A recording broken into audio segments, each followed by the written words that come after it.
if you want your life to be successful, you will not let yourself do certain things because you're just no good at them.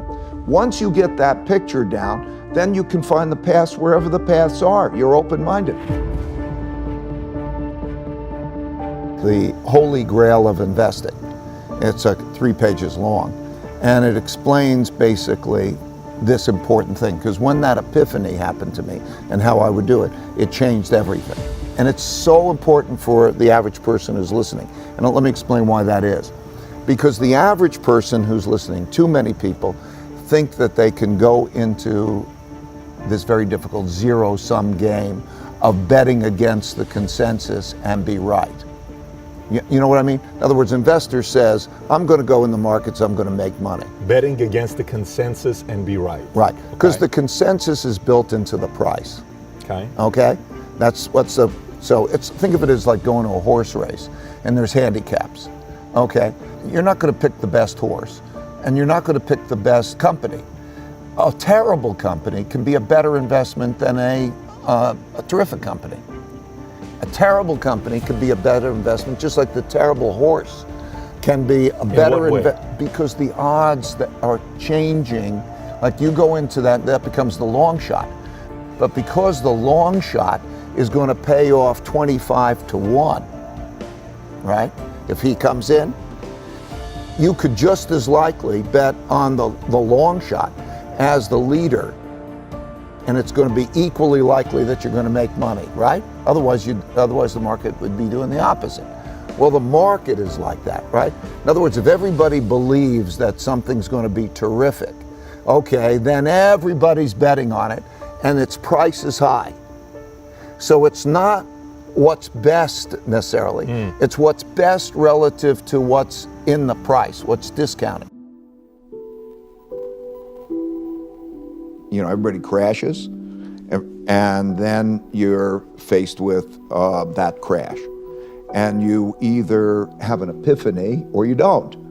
You either walk off the field and say, hey, I don't want to do this anymore, and you give up on that, going after your audacious goals, or you gain really humility. You know, how do you feel that you're going to be wrong? And so I think then that whole notion is, you know, to come back with the finding the smartest people I could find who disagree with me. Also, I'm in the investment management business that you have to bet against the consensus. Otherwise you can't make money because it's in the price. And you have to bet against the consensus and be right. Or as an entrepreneur, I'm an entrepreneur. I had to bet against the consensus and be right. And so to gain that humility was the thing. So you either get off the field or you learn, right? The greatest tragedy of mankind, or the greatest tragedy of individuals who together make up mankind in their dealing with each other, is they have bottled up in their heads wrong opinions that they don't know how to stress test, because they think if it's in their heads, it's right, if they have an opinion. And it's so easy to get around that if you can think about, how do I go beyond that? So the reason I'm saying that is I love partnerships in which there's a back and forth and you knock things around and you get to the right answer, where there's open-mindedness and learning at the same time as there's the assertiveness as you're trying to figure things out together. In all relationships, in one way or another, you have to find out how you're going to make decisions. There are going to be agreements and disagreements, and you have to have the art of thoughtful disagreement. Now, people find their domains differently. Maybe somebody says, oh, okay, I'll take care of these things and you take care of that. I don't know. Some people, you know, the traditional household might say, okay, I'll take care of making the money out, and the man goes out and he makes money in the world. And then when woman says, I'll take care of the kids, we're not there anymore. But each role, I'm trying to say, in some way, you have to find out how to do the art of thoughtful disagreement. And it makes sense. And then also knowing what's good, what you're good at and what you're not good at. It's a good thing to know what you're good at and what you're not good at. Meditation is the biggest gift that I can give anyone. And I would say more than anything, it is whatever reason for success I've had. Because it allows one back to the two U's, I'll clarify. What I mean is that in your mind, we think, what do you want? And the reality is, when you look at the neuroscience and psychology, that there are different parts of your brain that want different things. And so in the simplest sense, there is the logical part of your brain that you're conscious of, it's called the conscious, and you think you're being logical and you want to make those decisions. And then there's the subliminal, below the limbic system, part of the brain, which is the emotional, and it's not as conscious to you, but it has more of an influence on you than really the logical one. And so they're not aligned.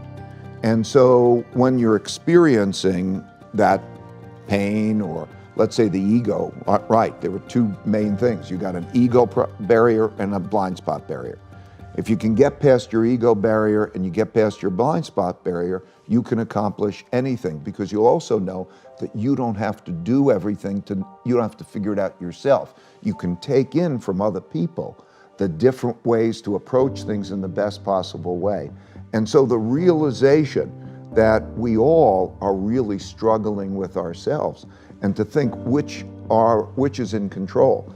Meditation helps to deal with the alignment of those two things, because both are valuable. In other words, intuition, imagination, the things we really love come from our subliminal us's, right? Our needs, whatever they may be. They come from here, that subliminal. They may be valuable. They may be damaging. You don't know the difference. And so when they come up and you're looking at those with your logical mind and you can align those things, you're probably in good shape. If you can do that alignment between the subliminal and the logical, and you can do that with other people, so that you can triangulate with other people and say, does that make sense? And get alignment. That alignment is the path to the future, because you only have to know what the best things to do are. You don't have to have them all come up from your head. And for God's sakes, don't be overly opinionated, because just because you have that opinion, it doesn't mean it's true. So that's where the two U's and the alignment really is so important. Give me a couple things that I can do to get more out of a minute. First of all, if you do make your passion and your work the same thing, then it's great, right? Because your passion, whatever it might be, you're a painter or you're an entrepreneur and whatever that is, and you find that more enjoyable than going to a ball game, let's say, then that becomes a passionate thing. That's one thing. Second, to know how to work with people who can do things really well to get the most leverage out of people, okay? Third, how do you get yourself really, what are the right work habits?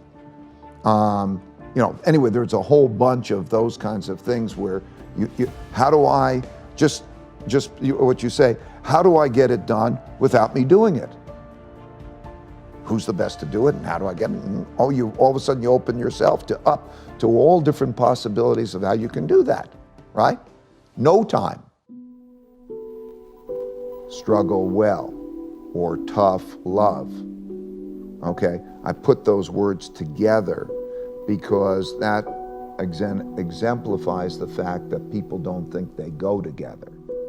And so if you start to realize struggling well is what will get you what you want, okay, rather than avoiding struggle, that's what I'm trying to convey. And so if you realize that, then you will go to the struggle. You won't be averse to the struggle. And you will think, and then under that in the book, I wrote all these different ways of what it means to struggle well, okay? How you have thoughtful disagreement, how you listen to maybe you're not good at that or not, how you learn, how you navigate all the ways through that so that you get stronger. Because if you don't struggle, you won't get stronger, okay? So struggling well, go above it, okay, struggling well, a big element is to go above your struggle, just like you did. You look back and say, okay, am I struggling well, rather than be in it and doing those things. So there are a lot of different ways of how to struggle well, But if you know, okay, that struggling is a good thing. Okay, if you want to be strong, it's a good thing.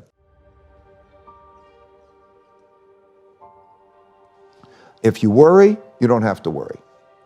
And if you don't worry, you have to worry. Okay? Because what I mean is, if you're worrying about what can go wrong, chances are you will create the protections against that thing going wrong, and therefore that's good. And if you're not worrying about the things that are going to go wrong, then now probably the things you never expect are going to come and hit you. Okay? And so it sounds counterintuitive. If you worry, you don't have to worry. And if you don't worry, you better worry. But what it means is that process of, okay, go to the thing, go to it, and enjoy it. View these things as puzzles. Your personality will change. You'll enjoy it, okay? Because life is a puzzle. It's a going through the jungle.